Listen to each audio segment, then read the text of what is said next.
बिस्मिल्लाहिर्रहमानिर्रहीम।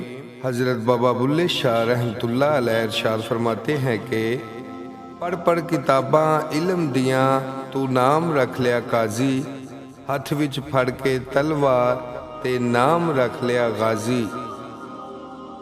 मक्के मदीनियों घुम आया ते नाम रख लिया हाजी। ओ बुल्लिया हासिल की कीता जे तू रब ना कीता राजी। उस नाल यारी कदी ना लाइए जिसनू अपने आप ते गुरूर होवे।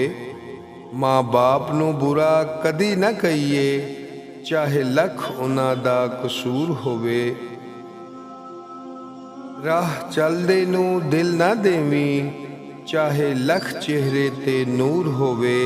बुल्ले शाह दोस्ती सिर्फ ओथे करिए जिथे दोस्ती निभावन दा दस्तूर होवे।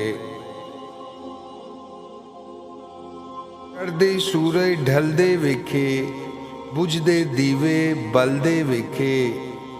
हीरे दा कोई मुल ना तारे, खोटे सिक्के चलदे वेखे। जिन्हां दा ना जगते कोई, ओ भी पुत्तर पलदे वेखे।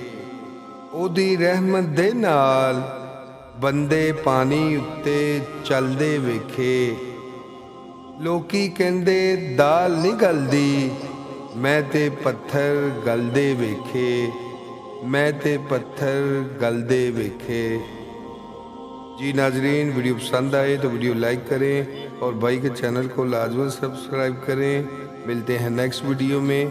अपना ख्याल रखिएगा। अल्लाह हाफिज़।